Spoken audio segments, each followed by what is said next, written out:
Všimli ste si, ako niektorí ľudia akoby mali takmer nadprirodzený vplyv na svoje okolie.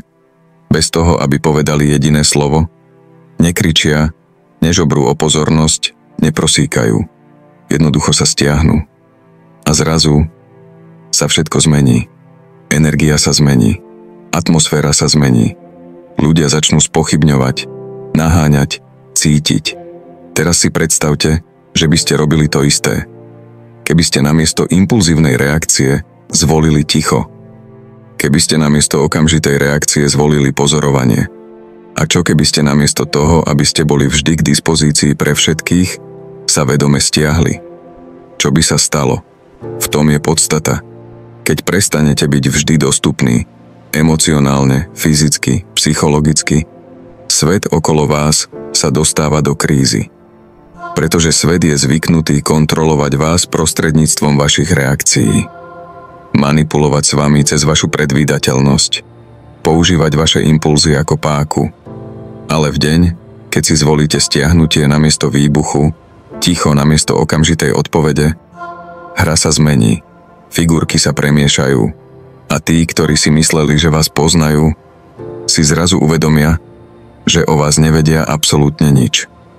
Carl Jung povedal, všetko, čo nás na iných ľuďoch dráždi, nás môže priviesť k lepšiemu pochopeniu samých seba. Teraz premýšľajte. Keď sa stanete nedostupným, kto naozaj upadá do zúfalstva? Kto sa rozčuľuje? Kto sa vás snaží vyprovokovať len preto, aby z vás vylúdil nejakú reakciu? To hovorí viac o nich než o vás.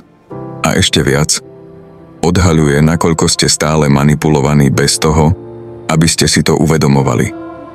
Pretože sa naďalej odovzdávate, hovoríte áno, keď chcete povedať nie, reagujete impulzívne, príliš sa ospravedlňujete, len aby ste udržali falošný mier, aby ste nestratili ľudí, ktorí v skutočnosti nikdy naozaj neboli s vami. Každé vynútené áno. Každá okamžitá odpoveď, každá emocionálna reakcia, ktorú ponúkate bez premyslenia, je kúsok vašej energie, ktorý odchádza preč. A na konci dňa, čo zostáva? Únava, frustrácia, prázdnota, ktorú ani neviete poriadne vysvetliť. Ale ja vám poviem prečo. Pretože ste príliš dostupní pre ľudí, ktorí si nezaslúžia ani minútu vášho ticha. Toto video, alebo lepšie povedané, táto správa, nie je o obracaní sa chrbtom k svetu.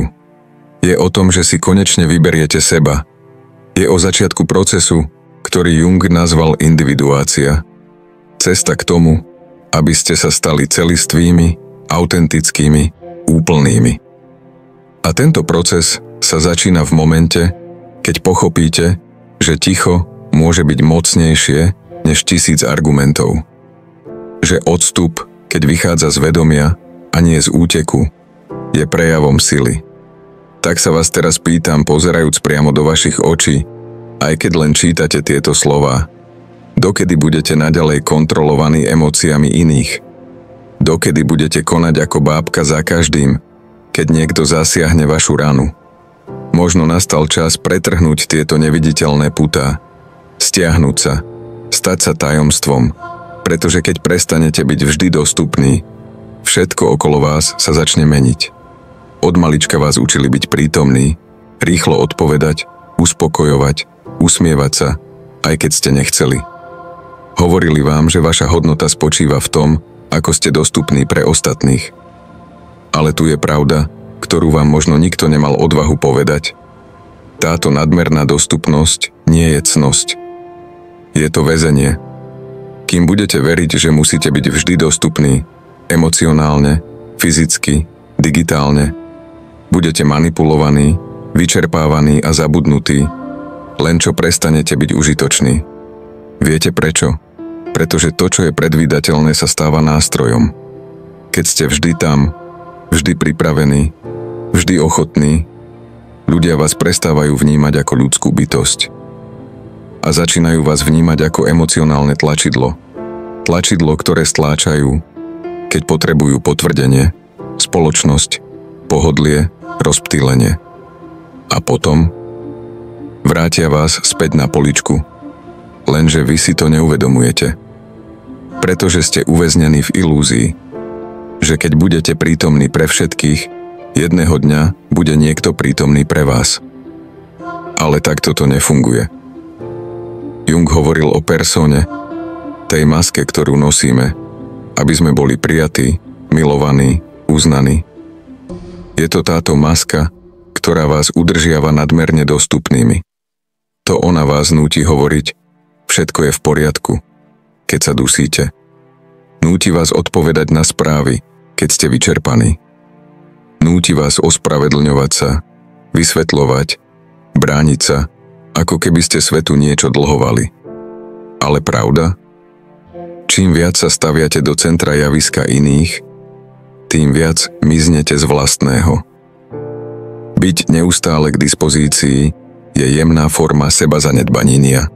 Je to maskovaný spôsob, ako hľadať súhlas, vyhýbať sa odmietnutiu, pokúšať sa kontrolovať, ako vás iní vidia. Lenže táto kontrola má svoju cenu. A tou cenou je váš pokoj. Cenou je váš pokoj. Je to vaša životná energia distribuovaná, ako by bola nekonečná. Ale ona nie je. Je obmedzená. Veľmi obmedzená. Ľudia, ktorí vyžadujú vašu neustálu dostupnosť, vás naozaj nechcú. Chcú to, čo ponúkate. Chcú pohodlie, rameno, počúvanie, prítomnosť, okamžitú odpoveď. Ale keď sa zmeníte, keď stanovíte hranicu, keď odmietate reagovať, začnú sa trápiť. Obviňujú vás. Hovoria, že ste sa zmenili. Ale nie preto, že ste sa zmenili, ale preto, že ste pre nich prestali byť funkční. A tu je najťažšia časť na prijatie. Čím viac ste dostupní, tým menšiu hodnotu máte. To, čo je príliš hojné, sa stáva emocionálnou handrou. Nikto nerešpektuje to, čo nemusí získať. Nikto si neváži to, čo je vždy po ruke. Tak sa teraz na chvíľu zastavte. Premýšľajte starostlivo. Kto si naozaj zaslúži váš čas? Kto si naozaj zaslúži vašu pozornosť, vaše počúvanie, vašu prítomnosť? Alebo ešte lepšie, kto si zaslúži vašu neprítomnosť? Ale skôr než na to odpoviete, musíme pochopiť jednu zásadnú vec. Prečo tak veľa reagujeme? Prečo tak ľahko ustupujeme? Čo sa skrýva za touto takmer automatickou túžbou odpovedať, vysvetľovať, potešiť? Carl Jung to nazýval psychickou energiou. A práve o tom potrebujeme hovoriť teraz, pretože vaša energia je všetko, čo máte. Ak sa ju nenaučíte chrániť, niekto ju použije proti vám.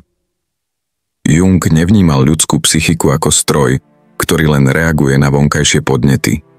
Pre neho ľudská myseľ funguje ako energetický systém. Každá myšlienka, emócia, čin spotrebúva časť tejto vnútornej energie. Veľká otázka teda znie, volíte si, kam vaša energia smeruje? Alebo necháte svet rozhodnúť za vás? Za každým, keď impulzívne reagujete, plytvate psychickou energiou. Keď sa ospravedlňujete tvárou v tvár kritike, ktorá si ani nezaslúžila vašu pozornosť. Keď odpovedáte na provokáciu len preto, aby ste ukázali, že máte pravdu. Keď sa zapájate do zbytočných diskusí a snažíte sa presvedčiť tých, ktorí nechcú byť presvedčení. Keď sa snažíte potešiť tých, ktorí vás ani nerešpektujú.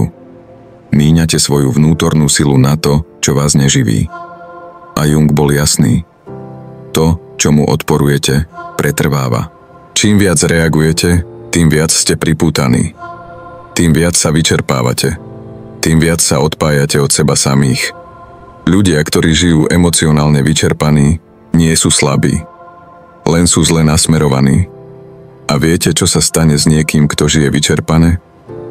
Táto osoba sa stáva zraniteľnou. A keď ste zraniteľní, stanete sa ľahkou korisťou. Ľahkou pre manipulátorov, oportunistov, emocionálnych upírov. Oni to vnímajú. Cítia, že sa snažíte vyriešiť svet, že reagujete na všetko, že sa vždy chcete ospravedlňovať a používajú to proti vám. Potichu, strategicky. Jung hovoril, že zdravá psychika je tá, ktorá dokáže udržať svoju energiu vo vnútri systému. To znamená vedieť povedať nie bez pocitu viny. Vedieť zostať ticho bez pocitu zbabelosti. Vedieť pozorovať predtým, než konáte. Pretože skutočná moc nie je v reakcii. Je v tom, že si vyberáte ako a kedy konať. A to je možné len vtedy, keď sa poznáte dostatočne na to, aby ste rozpoznali svoje impulzy. Koľko nocí ste stratili kvôli zle vyriešenému rozhovoru? Koľko hodín vášho života ste strávili premýšľaním o tom, čo ste mali povedať, snažiať sa pochopiť, prečo sa k vám niekto správal zle? To je energia vyčerpaná bez návratnosti. Udržiavate pri živote duchov, ktorí už mali byť mŕtvi. Živíte dynamiku, ktorá existuje len preto, že stále odpovedáte. Psychická energia je ako silové pole. Keď je dobre strážená, vytvára prítomnosť. Vstúpite do miestnosti a vyžadujete si rešpekt. Bez toho, aby ste povedali jediné slovo. Ale keď je zle spravovaná, stanete sa neviditeľnými, reaktívnymi, krehkými. A svet nemá zľutovanie s tými, ktorí sa ľahko vzdávajú. Preto začnite pozorovať svoje vlastné spúšťače. Čo vás núti reagovať automaticky? Čo vás núti stratiť stred? To sú presné body, kadiaľ uniká vaša energia. A práve tam musíte pracovať. Nie preto, aby ste sa stali chladnými alebo ľahostajnými, ale aby ste sa stali selektívnymi. Aby ste sa stali suverénmi samých seba. A tu prichádza jedno z najväčších Jungových odhalení. Keď si zachováte svoju energiu, rozbijate projekcie, ktoré na vás iní uvalili. A to, Edson, to mnohých ľudí znepokojuje. Pretože teraz vstupujeme na temné územie. Územie tichej manipulácie. Najefektívnejšia manipulácia nekričí. Šepká. Skrýva sa za vinou. Presvedčí vás, že niečo dlhujete. Že musíte byť k dispozícii. Že musíte pomáhať, chápať, zachraňovať. Aj keď vás to vnútorne ničí. Preto manipulátor nepotrebuje aktívne kontrolovať.